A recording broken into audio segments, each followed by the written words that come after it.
ಶ್ರೀಕೃಷ್ಣ ಪರಬ್ರಹ್ಮಣೇ ನಮಃ. ಶ್ರೀ ಮುಕುಂದಮಾಲಾ ಸ್ತೋತ್ರಂ 17-18.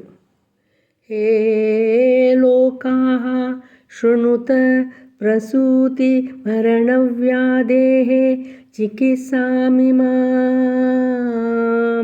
ಯೋಗಜ್ಞಾಃ ಸಮುದಾಹರಂತಿ ಮುನಯಃ ಯಾಂ ಯಾಜ್ಞವಲ್ಕ್ಯಾದಯಃ ಅಂತರ್ಜ್ಯೋತಿಃ ಅಮೇಯಂ ಏಕಂ ಅಮೃತಂ ಕೃಷ್ಣಾಖ್ಯಂ ಆಪೀಯತಾ ತತ್ಪೀತಂ ಪರಮೌಷಧಂ ವಿತನುತೆ ನಿರ್ವಾಣಂ ಆತ್ಯಂತಿಕಂ. ಎಲೈ ಜನರೇ, ಇಲ್ಲಿ ಕೇಳಿ. ನಿಮಗೆ ಹುಟ್ಟು ಸಾವುಗಳೆಂಬ ಭವರೋಗಕ್ಕೆ ಮದ್ದು ತಿಳಿದಿದೆಯೇ? ಹಾಗಾದರೆ ಯಾಜ್ಞವಲ್ಕ್ಯರೇ ಮೊದಲಾದ ಮಹರ್ಷಿಗಳು ಸೇವಿಸಿದ ಶ್ರೀಕೃಷ್ಣ ನಾಮವೆಂಬ ಔಷಧಿಯನ್ನು ಕುಡಿಯಿರಿ. ಇದನ್ನು ಸೇವಿಸಿದವರಿಗೆ ಪರಮಪದವೆನಿಸಿದ ಮೋಕ್ಷವು ಸಿಗುವುದು.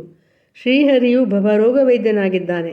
ಪರಮಾತ್ಮನ ನಾಮಸ್ಮರಣೆಯೇ ಸಂಸಾರವೆಂಬ ಶಾಶ್ವತ ಕಾಯಿಲೆಗೆ ಶಾಶ್ವತ ಹಾಗೂ ಖಚಿತ ಪರಿಹಾರವಾಗಿದೆ. ಹೇ ಮರ್ತ್ಯಾಃ ಪರಮಂ ಹಿತಂ ಶೃಣುತ ವೋ ವಕ್ಷ್ಯಾಮಿ ಸಂಕ್ಷೇಪತಃ ಸಂಸಾರಾಣವಂ ಆಪದೂರ್ಮಿ ಬಹುಳಂ ಸಮ್ಯಕ್ ಪ್ರವಿಶ್ಯ ಸ್ಥಿತಾಃ ನಾನಾಜ್ಞಾನಂ ಅಪಾಸ್ಯ ಚೇತಸಿ ನಮೋ ನಾರಾಯಣಾಯ ನಮೋ ನಾರಾಯಣಾಯ ನಮೋ ನಾರಾಯಣಾಯ ಇತ್ಯಮುಂ ಮಂತ್ರಂ ಸಪ್ರಣವಂ ಪ್ರಣಾಮಸಹಿತಂ ಪ್ರಾವೃತ್ತಯ ಧ್ವಂ ಮುಹುಹು.